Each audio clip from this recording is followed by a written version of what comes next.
Friends, welcome back to D2 math classes. आज के इस कड़ी में हम आगामी जो बोर्ड एग्जाम है उसमें जो फिजिक्स से जो चैप्टर है प्रकाश, परावर्तन तथा अपवर्तन से जो इम्पोर्टेंट MCQ क्वेश्चन है उसको सॉल्व करेंगे, जो परीक्षा के दृष्टि से बहुत ही इम्पोर्टेंट है। तो इसमें पहला क्वेश्चन है, प्रकाश के परावर्तन के कितने नियम हुए? तो प्रकाश का परावर्तन का नियम जो होता है वो 2 है, तो इसलिए हम लोग क्या लिखेंगे, इसका जो दूसरा ऑप्शन है 2 वो क्या है, करेक्ट है। दूसरा क्वेश्चन देखते हैं, प्रकाश के परावर्तन के नियम के अनुसार। तो प्रकाश का परावर्तन का दूसरा नियम कहता है कि आपतन का जो कोण होता है अर्थात I, परावर्तन के कोण अर्थात R के बराबर होता है। तो यहाँ पर उस ऑप्शन को खोजते हैं, तो ये ऑप्शन जो होगा आपका 3 होगा, I = R। परावर्तन के नियम लागू होते हैं, तो यहाँ पर ऑप्शन है केवल समतल दर्पण पर, केवल अवतल दर्पण पर, केवल उत्तल दर्पण पर, और चौथा सभी परावर्तक पृष्ठों पर। तो इसमें जो सटीक आंसर होगा वो होगा चौथा, जो होगा सभी परावर्तक पृष्ठों पर।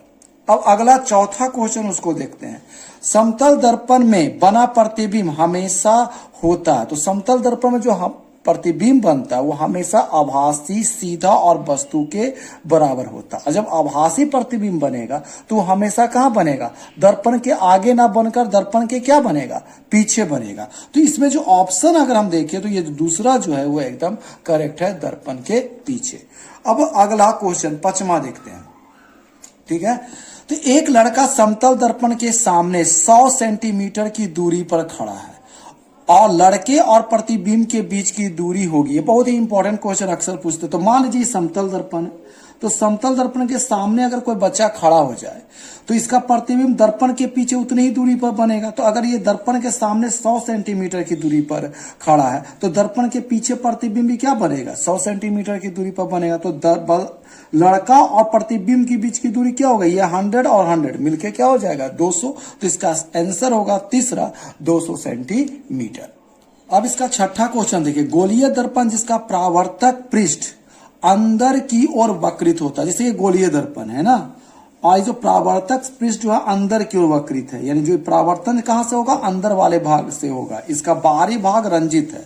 तो ऐसा दर्पण क्या कहलाता, तो ऐसा दर्पण समतल नहीं कहलाएगा, उत्तल नहीं कहलाएगा, तो क्या कहलाएगा, अवतल कहलाएगा। 7वां क्वेश्चन है, गोलीय दर्पण के ज्यामितीय केंद्र के मध्य बिंदु को क्या कहते हैं। तो मान लीजिए गोलीय दर्पण है तो इसका मध्य बिंदु ये हुआ, तो इसका मध्य बिंदु क्या कहलाता है, हमारा ध्रुव यानी पोल कहलाता है। तो इसका सटीक उत्तर होगा 3 ऑप्शन, जो ध्रुव है वो क्या है, सही है। 8वां क्वेश्चन बोलता है, ध्रुव और वक्रता केंद्र को मिलाने वाली रेखा क्या कहलाता है। देखिए किसी भी दर्पण है, इसका मध्य बिंदु क्या कहलाता है, ध्रुव, और ये इसका वक्रता केंद्र, और इससे होकर, ठीक है ना, अगर कोई रेखा जाता है तो उस रेखा को क्या कहते हैं, मुख्य अक्ष, प्रधान अक्ष कहते हैं। तो इसका जो ऑप्शन होगा वो 3 जो होगा हमारा क्या होगा, सही होगा। 9 क्वेश्चन क्या बोलता है, गोलीय दर्पण जिस खोखले गोले का भाग होता है उसके केंद्र को दर्पण का क्या कहते हैं। जैसे ये एक खोखला गोला है, इसको काट के एक दर्पण बनाए तो इसका सेंटर होगा, तो इसका भी सेंटर यही होगा। तो इस सेंटर को क्या कहते हैं, वक्रता केंद्र कहते हैं। तो इसका सटीक आंसर क्या होगा, 2, वक्रता केंद्र, सॉरी 2 नहीं 4, यानी वक्रता केंद्र क्या होगा, सही आंसर होगा, ठीक है ना। अब बोला जा रहा वक्रता त्रिज्या जिसको R कहते हैं, ध्रुव और वक्रता केंद्र के बीच की दूरी को क्या कहते हैं हम, वक्रता त्रिज्या, ठीक है, यानी R। अब फोकस दूरी में क्या संबंध होता है, तो हम लोग जानते हैं कि वक्रता त्रिज्या जो होता है वो फोकस दूरी का क्या होता है, दुगना होता है। R बराबर क्या होता है, 2 × f। तो इससे f निकालेंगे तो क्या आएगा, f का वैल्यू क्या आएगा, R/2। तो इसका ऑप्शन जो क्या होगा, 3 हमारा सही है। 11वां क्वेश्चन बोलता है, एक गोलीय दर्पण की वक्रता त्रिज्या मतलब R हमारा कितना है, 20 सेंटीमीटर है। तो फोकस दूरी बताए, तो अभी हम फोकस दूरी क्या पढ़े, R/2। तो वक्रता त्रिज्या यानी R को 2 से क्या कर देंगे, डिवाइड कर देते, तो कट के क्या आएगा, 10। तो इसका आंसर जो होगा 10 सेंटीमीटर यानी 4 जो ऑप्शन होगा वो सही होगा।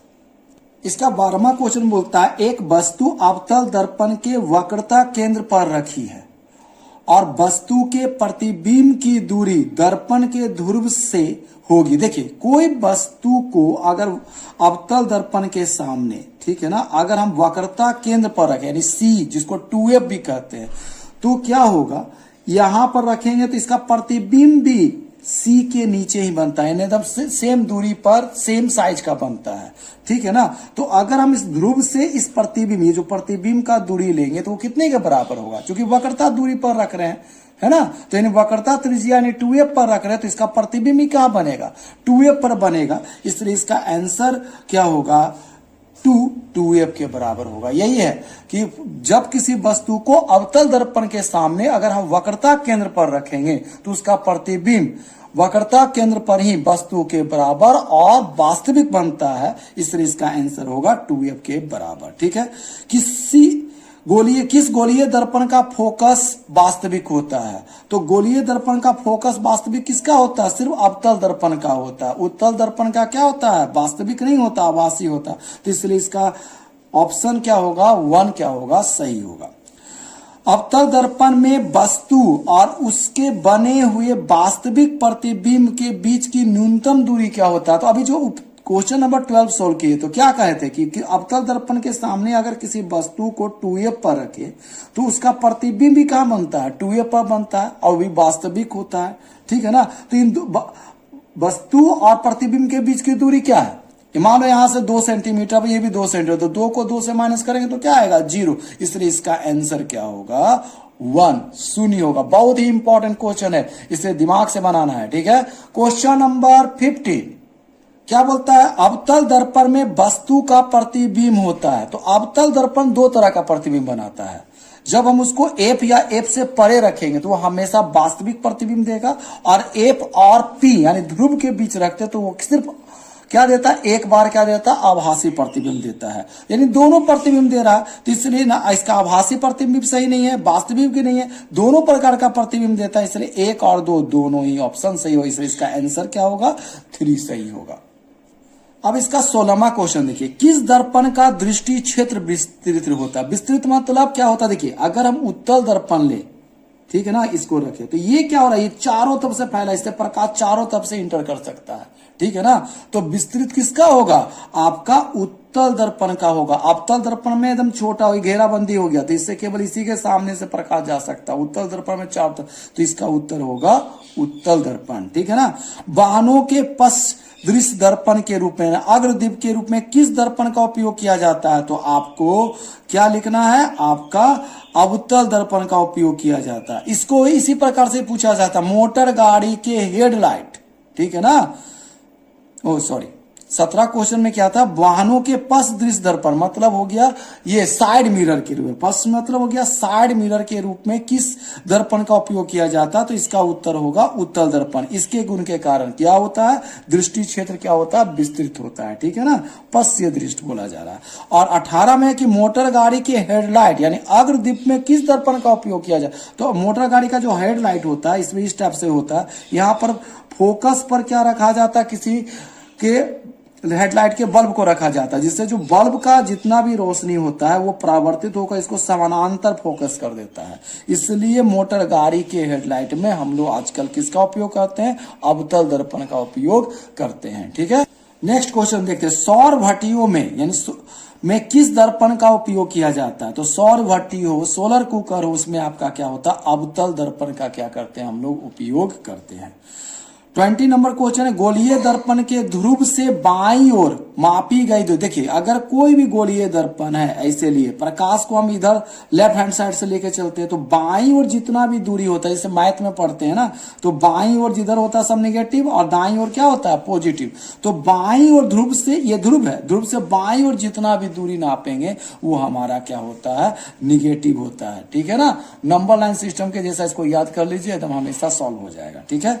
उसी प्रकार मुख्य अक्ष के लंबवत ऊपर की ओर रखी गई दूरी का, जैसे ये है, तो अगर हम ग्राफ बनाते हैं तो ऊपर क्या होता है हमारा पॉजिटिव और नीचे क्या होता है निगेटिव। तो ये मुख्य अक्ष है, अगर मान लिया जाए तो मुख्य अक्ष के ऊपर की ओर जितना भी दूरी नापा जाएगा लंबवत, है ना, कोई वस्तु को लंबवत ही रखा जा रहा है तो वो हमेशा क्या होगा, ऊपर की ओर पॉजिटिव होगा। तो इसका सटीक आंसर क्या होगा, 1 ऑप्शन पॉजिटिव। अब अगला क्वेश्चन जो है वो बोला जा रहा है, गोलीय दर्पण के लिए आवर्धन का व्यंजक क्या होता है? अगर दर्पण है तो आवर्धन को एम यानी मैग्निफिकेशन कहते हैं, तो ये इसका ऑप्शन होता है चौथा एम बराबर माइनस वी बाई यू। और अगर ये लेंस होता तो इसका उत्तर होता एम बराबर वी बाई यू। ठीक है, आशा करता हूं ये जो क्वेश्चन आज आपने बताया वो परीक्षा के दृष्टि से तो इम्पोर्टेंट है ही, और आप इसे अच्छी तरीके से समझ लिए होंगे। अगर आप हमारे चैनल पर नए हो तो हमारे चैनल को सब्सक्राइब करना ना भूलें। Thank you.